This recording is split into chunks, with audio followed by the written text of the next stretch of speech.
Assalamualaikum warahmatullahi wabarakatuh. Good morning student. How are you today? Sobahul khair. Alhamdulillah. Luar biasa. Allahu Akbar. Before we study, let's make dua together. Bismillahirrahmanirrahim. Rabbi zidni ilma warzuqni fahma.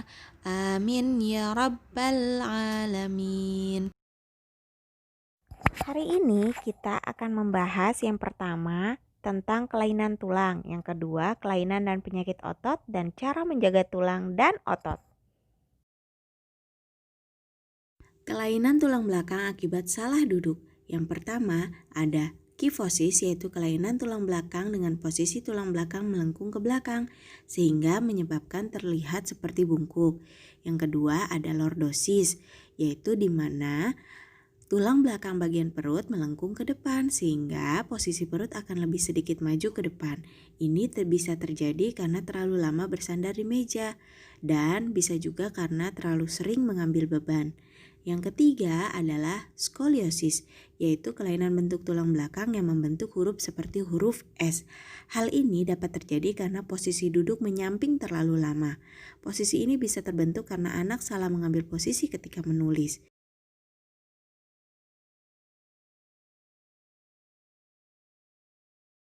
Penyakit pada rangka dapat disebabkan oleh virus maupun karena kekurangan zat makanan tertentu.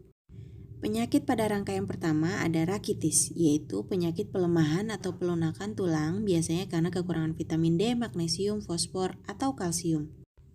Rakitis dapat menyebabkan tulang patah atau membengkok. Ciri-cirinya adalah kaki membengkok sehingga menyerupai huruf X atau O. Sebagian besar penderita adalah anak-anak, namun dewasa juga ada. Yang kedua ada osteoporosis, yaitu kondisi kepadatan tulang menurun sehingga membuat tulang keropos dan mudah retak.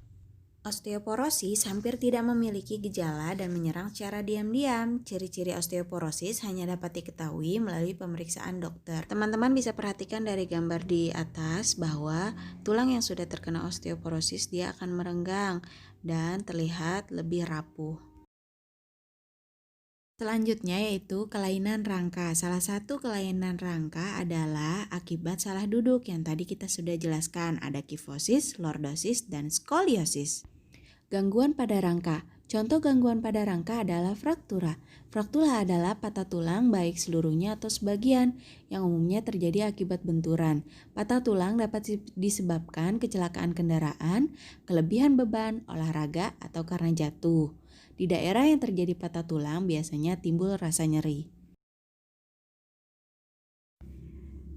Penyakit dan kelainan otot. Yang pertama ada kram otot. Kram adalah kejang pada otot yang menimbulkan rasa sakit dan nyeri. Kram otot terjadi akibat tubuh kehilangan garam dan cairan karena banyaknya keringat yang keluar.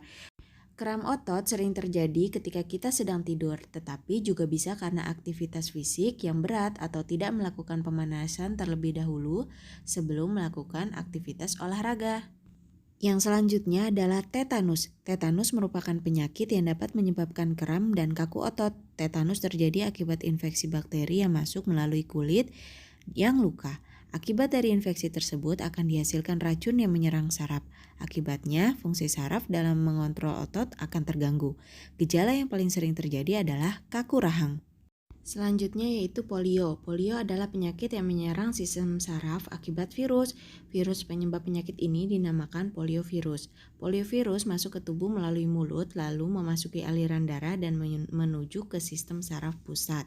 Cirinya adalah batuk, demam seperti flu, sakit kepala, leher terasa kaku, serta otot badan dan kaki terasa sakit.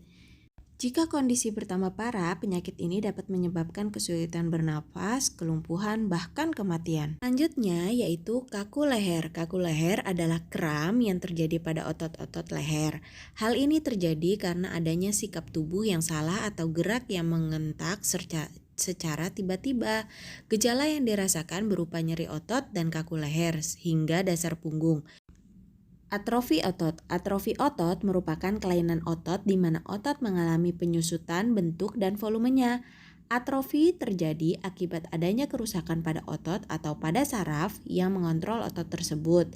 Penyebab lain adalah otot yang sudah lama tidak bekerja, biasanya pada orang yang lama terbaring sakit. Orang yang mengalami atrofi tampak jelas menyusutnya otot serta tampak lemah untuk beraktivitas. Yang terakhir yaitu hipertrofi otot. Hipertrofi otot terjadi umumnya pada atlet binaraga dan kebugaran. Mungkin orang menganggap ini hal yang biasa, tetapi hal ini merupakan kelainan otot yang berupa meningkatnya bentuk otot. Hal ini dipengaruhi faktor nutrisi, usia, dan latihan.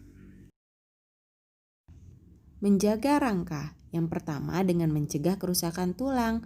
Untuk mencegah kerusakan tulang, kamu harus berhati-hati ketika berjalan atau bermain. Selain itu, kamu juga harus memakai helm ketika naik sepeda atau motor.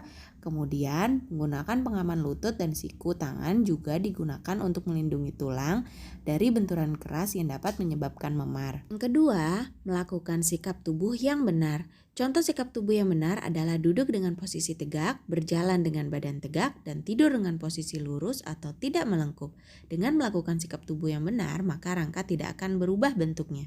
Yang ketiga, mengonsumsi makanan yang dibutuhkan tulang. Makanan yang dibutuhkan tulang adalah makanan yang banyak mengandung kalsium, vitamin D, dan fosfor. Kalsium diperlukan untuk pertumbuhan tulang, vitamin D berguna untuk pembentukan tulang dan gigi, fosfor diperlukan agar tulang tetap sehat.